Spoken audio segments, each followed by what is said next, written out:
Hello दोस्तों, आप सभी का स्वागत है क्लास में। अगर आप पहली बार इस चैनल में विजिट किए हैं तो प्लीज़ सब्सक्राइब लाइक ज़रूर कीजिएगा।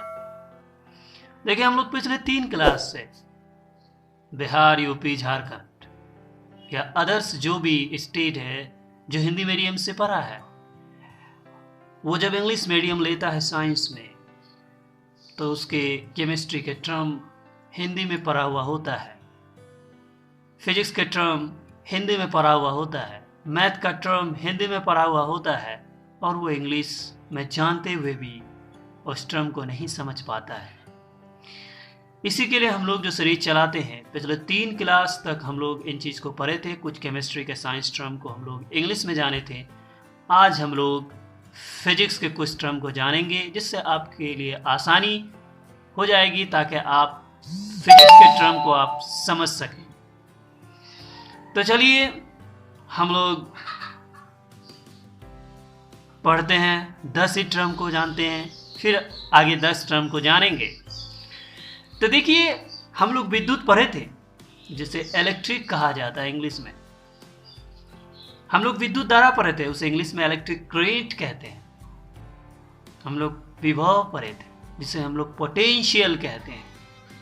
हम लोग शक्ति पढ़े थे, उसे हम लोग पावर कहते हैं। ये आपको फिजिक्स में टर्म पढ़ा रहा हूं मैं। आवेश पढ़े होंगे आप, जिसे हम लोग इंग्लिश में चार्ज कहते हैं। बल पढ़े होंगे आप, जिसे हम लोग फोर्स कहते हैं। तो यहाँ पे आप दोस्तों देखें कि विद्युत, इलेक्ट्रिक, विद्युत धारा, इलेक्ट्रिक करंट, यहाँ पे मैं पहले इंग्लिश को लिख दिया हूँ, कोई फर्क नहीं पड़ेगा। पोटेंशियल विभव को कहते हैं, विभव, पावर शक्ति, चार्ज आवेश को, फोर्स बल के लिए, कंडक्टर चालक। हम लोग चालक पढ़े थे, लोग इसको इंग्लिश में कंडक्टर कहा जाता है। बहुत से लोग जानते हैं, ऐसी बात नहीं, जो नहीं जानते उसके लिए बनाया जाता है।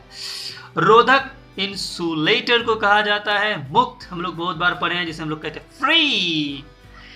और अब हम लोग स्थिर भी बहुत बार पढ़ चुके हैं साइंस की दुनिया में, लेकिन उसे स्टैटिक कहा जाता है। तो दोस्तों, ये थे 10 वर्ड जिससे जानकर आपकी फिजिक्स में समझ आएगी और आप अच्छे से फिजिक्स को पढ़ेंगे। इसी तरह सीरीज चलेगा, फिजिक्स के कुछ वर्ड पढ़ाऊंगा मैं जो आपके इलेक्ट्रिक करंट वाले चैप्टर में, इलेक्ट्रोस्टैटिक में जब आप पढ़ेंगे 12 में, उसके बाद लाइट चैप्टर जब पढ़ेंगे 12 में, इन सारे को जानने के बाद ही हम लोग 11th के जो फिजिक्स है उसको आपको समझ आ जाएगा। उसके लिए कुछ टर्म करेंगे, और जो मैथ के स्टूडेंट है अक्सर उसे परेशानी आते हैं टर्म में, उसके लिए भी मैं एक सीरीज चलाऊंगा। प्लीज़ ये सीरीज चलता रहेगा, आप इसे कंटिन्यू देखते रहें, यह आपके लिए फ़ायदा साबित होगा। Thank you for watching this video.